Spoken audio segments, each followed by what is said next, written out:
با دستگیری فدراسیون جمهوری بدمینتون که از سال 2010 اینجوری فعالیت میکند دوام 3 ماه میشود دسته‌های منتخب تاجیکستان و دستپرواران مکتب ورزشی نوحیه کوشانیان با مسابقه آسیا که در جمهوری ازبکستان دایر میگردد آمادگی میگیرند. باید گفت که در ولایت ختلان بر رشد این نمود ورزش دقت ضروری داده میشود و پیوسته از جانب مقامات اجرایی حکومت دولتی ولایت ختلان و نوحیه برای سفربرسازی ورزشگران با مسابقه ها تدبیر اندیشی کرده می شود. آمادگی دسته برای اشتراک در چمپیونات آسیا خوب ارزیابی می شود و طبق اطلاع همه روزه دوام 1 ماه است که مشق و تمرین با دوامناکی 3 ساعت در یک روز به راه مانده شده است.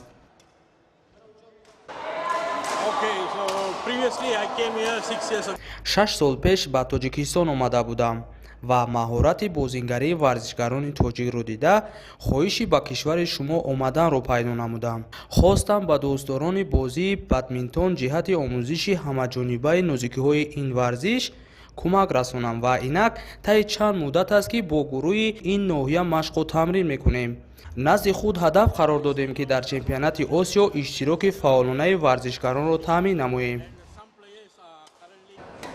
مورد ذکر است که در تالار ورزشی مؤسسه تعلیمی رقم 14 نوحیه کوشانیان کلوب بدمینتون تأسیس یافته با لوازمات ورزشی تامین گردیده است. ورزشگران کلوب ورزشی دوام سال روان در مسابقه های ولایت و جمهوری اشتراک فعالانه ورزیده صاحب دستاوردهای زیاد گشتند.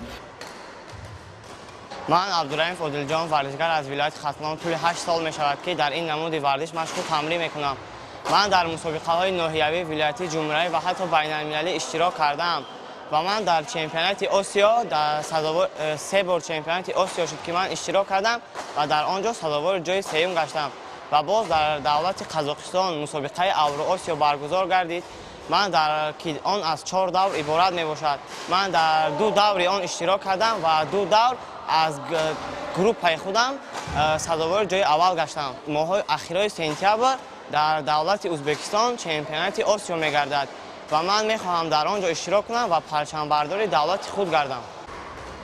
لازم به ذکر است که پس از 2 سال تأسیس یابی فدراسیون بدمینتون سال 2012 از این جانب فدراسیون جهانی بدمینتون رسما اعتراف و اعضای کنفدراسیون آسیایی بدمینتون گردیده است. طبق اطلاع استادان بازی بدمینتون جالبیت زیاد دارد و در این بازی حرکت عضوهای بالای بدن نسبت به پایها زیادتر انکشاف می‌یابند. در مجموع بدمینتون باعث انکشاف مهارت، اراده و نظارت، تقویت حرکت تیز چشمان، کار عصب، حساس بودن به عکس و عمل‌ها می‌گردد.